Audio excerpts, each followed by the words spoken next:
Hi, this is Eddie Caro, and welcome again to the Hardcore Soft Skills podcast, where you learn a new skill with experts. You and I have been on this situation. We are looking for a role, get an interview, and then it's time to talk about salary expectations. Where do we even start here? How much can we ask for?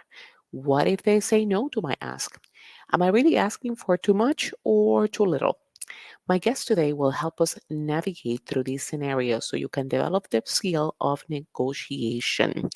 Brandon Bramley has over 10 years of experience in negotiating salaries and currently runs the Salary Negotiator, which provides professional job offer negotiation coaching and courses. Take about 30 minutes to listen to this episode, and you will walk away with the confidence to ask for what you deserve. Let's listen.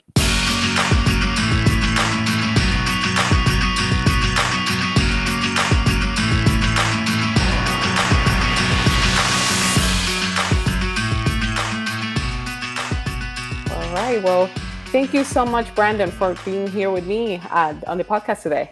Of course. Thank you for having me. I'm hoping that I can go ahead and share some tangible advice that people can use to look at negotiations differently. Yes, absolutely. And I was looking forward to speak with you because I'm like, I needed to speak with you like a month ago when I was in negotiations for like a new role. So I'm sure people who are listening right now, that our listeners are very interested to understand more and see how they can leverage your expertise. But first of all, tell us a little bit about you in terms of, because you're now doing coaching in terms of helping people with negotiation and salary specific as they seek new roles. What made you, how do you end up in that particular realm of work? Yeah, it's actually kind of funny. So my experience is in professional negotiations, usually business to business. But the way I actually got into salary negotiation was actually with my first job out of college 11 years ago, where I was actually in a negotiations class at the time, and I decided to try to negotiate my salary with American Airlines and turn it in as my project in my negotiations class. And as an undergrad, it actually ended up being wildly successful. I got a base increase, sign on bonus, and even 60,000 airline miles Oh, to do a big trip before I started the role after college. So it was amazing. But what was interesting is I was getting hired for a procurement, so essentially a professional negotiation role at the airline. And so was the cohort that I started with. But when I started there, I noticed that no one else negotiated their package except for me. So as people started to leave the company, I started to help them negotiate their package until over the years it was friends, friends of friends, and all that. Until about 6 years, I spun up the business.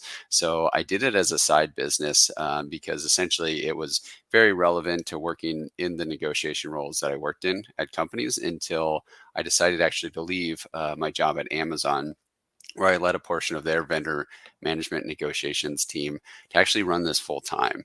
I kind of got tired of essentially doing bigger negotiations to where it wasn't really going to change Amazon's bottom line. And then at the end of the day, it was almost like the Robin Hood, where I was taking from the poor, giving back to the rich, compared to I found out that I got a lot more enjoyment actually working with career professionals, and getting to actually see them take an offer and earn a lot more than they could, and also learn from negotiating and actually building confidence. So it ended up being a lot more rewarding, kind of a clear career path after working there for a while. I am curious because before, was everything prompted after you took that negotiation class, like prompted you to think differently? Because before you, would you have thought of like negotiating a package?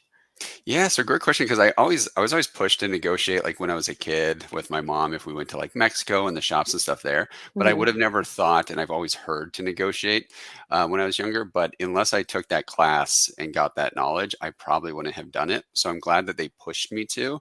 But getting it out of the way, seeing that it wasn't aggressive, it wasn't bad, and it worked out, kind of gave me that confidence, not only for my personal career, but also helped me now like coach others through that same process.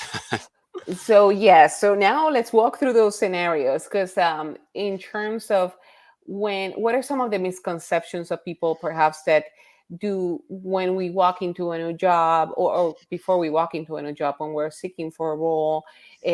depending on our situation, if we're like desperate for a role or move away from where we're at or whatever the reason might be, we think that we don't have a lot of leverage, or we don't really, we're afraid to tap into that. What are some of the misconceptions when it comes to, as a job seeker, when it comes to look for, having that negotiation space? Yeah, that's a great question. I mean, to be honest, hear from a lot of job seekers and career professionals a bunch of different like fears and misconceptions that they throw out there about job offer negotiation. So everything from like the employer will outright refuse if I ask, right? Hmm. And but to be honest, I mean, based even at like our practice, we've seen about a 90% success rate with negotiations. So companies negotiate and they negotiate pretty often. But then what that leads to, right, is the other fear that people think is if they're thinking of, hey, the employer's just going to refuse, they think that they don't have leverage in the salary negotiation. But like a big thing in interviewing, right, is not only is the company interviewing you to see if you're the right one for the job, but you're interviewing them. And when they make that decision, they want you. They want you in that seat. They want you to start. That's actually where the leverage comes from. So at the end of the day, they want to make something work to make sure that you start with the role so they have their ideal candidate. Otherwise, they're stuck maybe taking off the hiring manager and going to find someone else and spending a lot of time. So people do have leverage. It's really just a misconception that they're going to outright refuse or not move because you do have leverage. And as long as it's reasonable and within the pay range for the role, it's worth advocating for it. So there's a lot more misconceptions I can talk through, but I would say those are like the main ones that I see right off the bat. Yeah, because now knowing that, we have leverage, and getting into any, if we're picked for something, that means that we should be able to negotiate something. But how do we even start to know what it's worth, what we're worth, or what the position is worth? Yeah, I mean, that's a hard thing, right? Is finding out what is the position worth because there's a difference between essentially how much is your personal worth and how much should you be getting based off your job set, and then also how much a company will pay, right? Because at the end of the day, no company, two companies are going to pay exactly the same rate, but you might qualify for the same role at both companies. So if you're looking into actually finding how much you could make, it would be doing the market research specific to your job type at different companies in your area that you're considering to see what pay they offer. But when it comes to compensation negotiations, essentially the way to find out how much you could make or what that pay range is by doing your research both on a base salary basis and a total compensation basis specific to that company, that role, and that location to find out what their pay ranges are. So that's tapping into different resources that are out there publicly like PayScale, Glassdoor, Salary.com. There's a whole host of them, and actually doing the research to find out what the pay range should look like. So you can find out the low end of the band and the high end band. That way, when you do get the job offer, you can see where it sits and if there is room for improvement, and if you should put a strategy together to kind of go after that. Yeah, that's so, knowing that information, coming prepared. So how do we prepare for those conversations? When are the best times to have those conversations for salary negotiation? Yeah. I mean, what I can say is you should definitely not try to have these conversations before you get the job offer. A lot of people that I talk to, Yadi, is they think they're negotiating when they ask for the salary expectations, right? They're like, oh, well, I threw out high salary expectations, so I'm starting to negotiate and all that. But in all reality, the company knows how much they can pay for the role. So typically, by not shooting yourself in the foot, you can kind of turn that question on them to ask how much they're looking to pay for the role, both on a base salary basis and a total compensation basis, to find that out. Instead, if you accidentally share your salary expectations, you could share a number that could be too low, which might result in getting an offer that's not competitive out the gate. Or if it ends up being in tech, they might actually down level you if that compensation falls within a lower level role. Or the other risk is you throw out a number that's too high, right? That old school thought of like, hey, I'm just going to throw out a big number and I'll get a more competitive job offer out of it. They might be like, shoot, we can't afford her. Maybe we should go in a different route. So it's always my recommendation is to not start talking about it, except for trying to understand the pay ranges from the recruiter throughout the interview process, and save those discussions and kicking off the actual negotiation piece for right after you receive the job offer. Okay, good points. Yeah, before going in and demanding something, so we want to go in and at a good position to be ready to have those conversations. So, but you mentioned a few times in terms of there's compensation and then there's salary. Could you explain the difference between that? Oh yeah, I would love to do that. So I imagine you get this all the time as well, but there's this big miscommunication between what base salary is and total compensation, right? Because when it comes to base salary, that's what most people think of, because that's the guaranteed pay that you're getting paid every month in your paycheck, right? But the concept of total compensation are all the other items that are going to be added into it, and essentially your total monetary take-home pay. So those components, depending on what industry you're in, are going to include your base salary. It's going to include your annual bonus for that year. And if you have an equity incentive, it's going to include the equity that vests within that year, as well as possibly a sign on bonus or a hiring bonus to start typically. And what you negotiate, the reason why those are so important is one, you want to compare your base salary and your total compensation compared to all the offerings as well as your current company. But then you don't only want to increase one component, you want to increase everything to make sure your total monetary take home pay is actually increasing at the end of the day, rather than just taking it from one bucket into the other and nothing really changes. Yeah, so that's interesting. So keeping those things into consideration, and when it comes time to negotiate, because it's not just a number of the salary, it's like it's the whole package, as you described. So now, when how about in terms of we're ready, we get called by the recruiter, we are in that conversation, and when they ask the question about either previous salaries um, or the desired salary, or let's say previous salaries, because we've seen that a lot in applications. What's the best way to respond to that?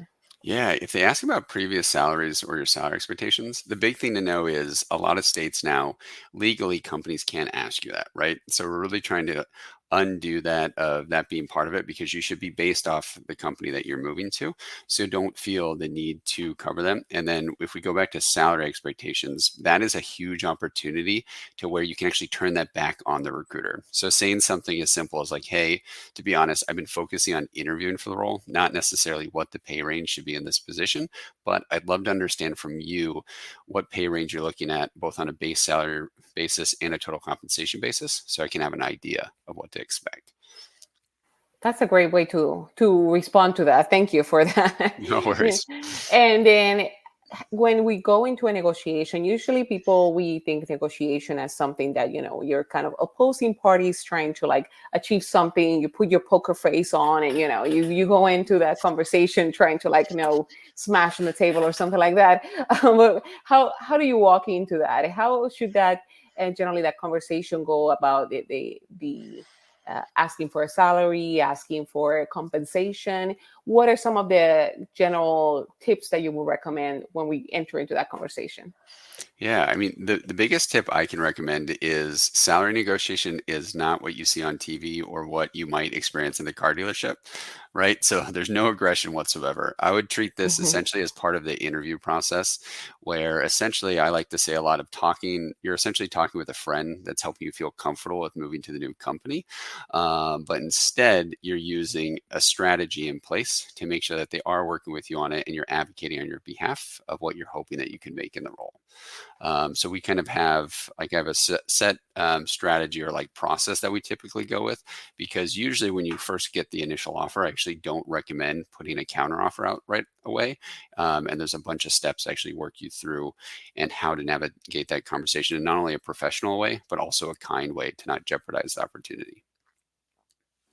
Okay, so there is way going into the conversation in a kind of friendly way and addressing that. Now, one of the things that I've heard or read about in terms of what for the differences between men and women in negotiation, because sometimes as women we tend to kind of like ask for less. We asking for perhaps we think we may be unprepared for a role or something like that. Well, men may ask for more and think that they could um, perhaps usually that's the general I guess.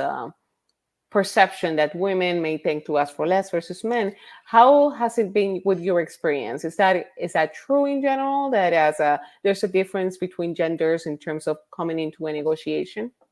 Yeah, unfortunately, it is true, right? It's not true in all cases, but I will say the more women I work with, I would say they usually take the case of, hey, like I don't want to push for that much. I don't want to come over as overly aggressive. This is very important to me. So really, the job comes of coaching them and showing them the data everyone else is getting paid, so we can go ahead and help them build up that. Right, compared to sometimes when I work with men, it's usually talking them down of, hey, I'm going to get this, this, this, and it's like in all reality, that's not going to happen. The company doesn't pay that. They don't That's offer great that. difference. We either bring you back to reality to make sure you have the job at the end of the day. But what we found though is that whether it's a man or a woman, the success rate hasn't changed. Right, the company still is willing to negotiate, and at the end of the way I look at it is it doesn't matter who they hire into that role, they're going to expect you to do the same work in the same projects. So you might as well be paid the same as anyone else and advocate for that amount. So how do we know that we're asking for too much, or at the opposite side, how do we know that we're asking for too little? Good question. I think that's why it always comes down to the data research, right? Is actually researching the salary ranges for the specific role so you have a good idea of what that looks like. I mean, if the numbers that you're hoping for are completely outside of that, and there's nothing supporting that, it might be unrealistic. And maybe it's not the right role or it doesn't fit like your compensation goals. And then on the other end, right? If you're asking for something lower, but you have multiple resources that are showing it's higher, it's worth having that conversation with the recruiter to see what they can do to hopefully sweeten the deal before you begin. How about when you're on those screening calls with recruiters, and they may say like, oh no, there's no either that they try to talk you down of asking for more or requesting more compensation. How do we address that?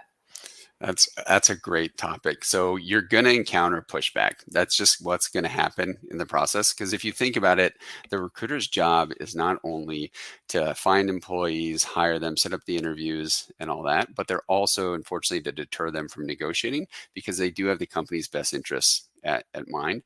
So at some point in the negotiation, usually after you send a counteroffer, you're going to get all these different objections. So it could sound like what you said. It could be like something as simple as, hey, we're at the max compensation for this role. I've already checked with the team. There's nothing we can do. But how the way you handle that is essentially using a technique that I call handle objections, to where you gently overcome it. Sometimes it takes a few times in handling a few no's, but what that sounds like is not being combative, but usually generally agreeing on what they say. Like, hey, I completely understand where you're coming from, and this is a great offer. However, I do have these concerns after checking with other colleagues and friends in this position and doing my compensation research. So I'd greatly appreciate if you could just take it back one last time to see what you can do to improve the offer.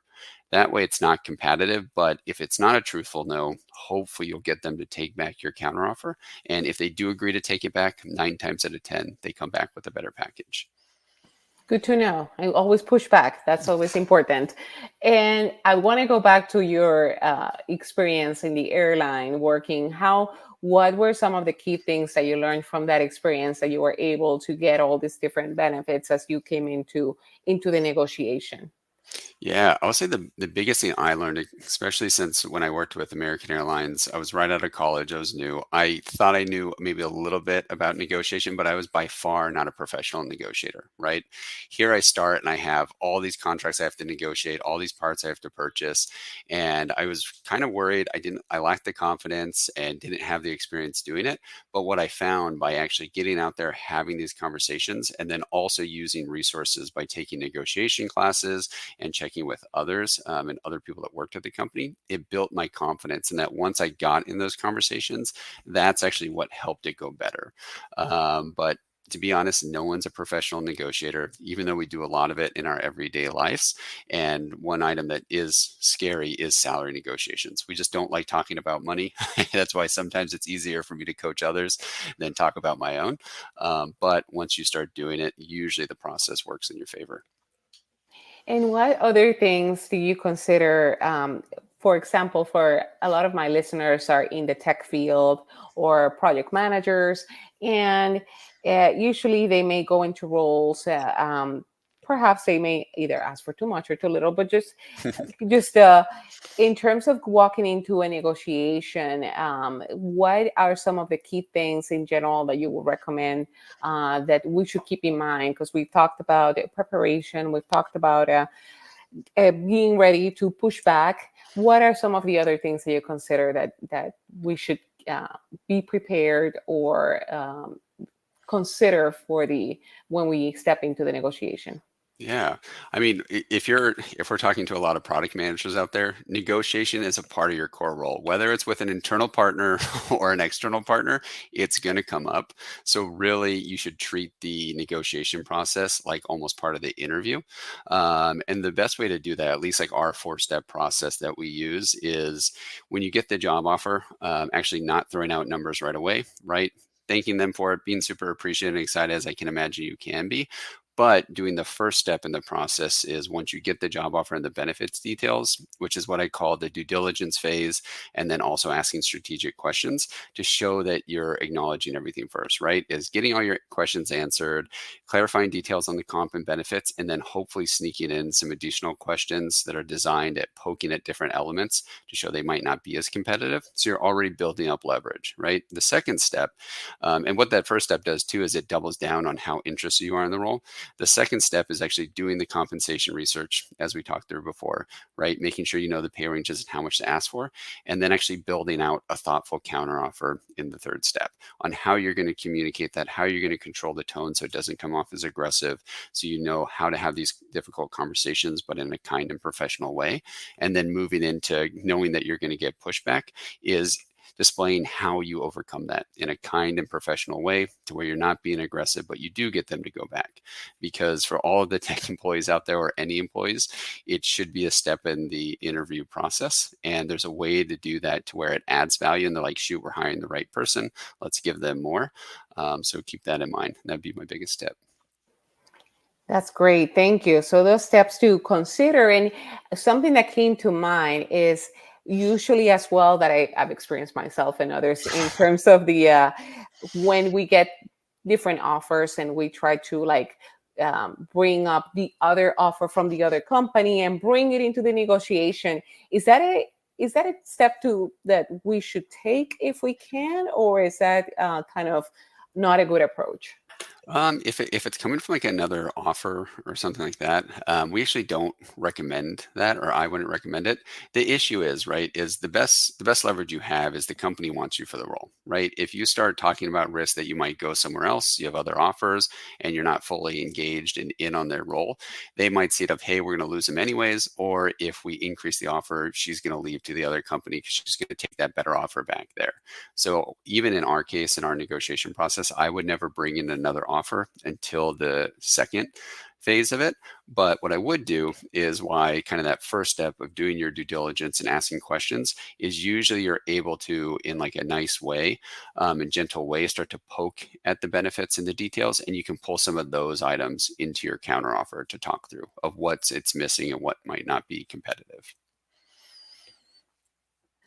That's great advice. Thank you. So I appreciate all your time, Brandon. So it's great to understand how we do have leverage and that we can definitely should come prepared to have these conversations as part of our interview process. Anything else that you consider that people should know about now as they go enter into a negotiation for salary? Yeah, I would say the biggest tip that you should consider is one, don't be afraid to negotiate. I think you'll see the results and you'll feel a lot more confident and really become familiar with the total compensation rather than just your base salary. As you move forward in your career, especially if you're in tech, your compensation gets a lot more complicated. So you can use our total compensation calculator. You can use a lot of other ones out there, but make sure you understand that before you go into the negotiation to make sure that you truly are being competitive and you'll see those increases in your career. Well, thank you so much for your time, Brandon. And for people who may want to work with you or want to know more about your work, what's the best place they can reach you at? I'm super easy to get in contact. Feel free to reach out to us through thesalarynegotiator.com. I personally provide salary negotiation coaching and also offer negotiation courses for those who want to build the skills and have an offer to negotiate. So you can check those out at thesalarynegotiator.com/courses. But I'm also very active in LinkedIn. So you're welcome to follow me and reach out there, and I'll be the one responding to you. You're not going to get a bot or anything like that. All right. Thank you so much for your time. Thank you. It was great to be here.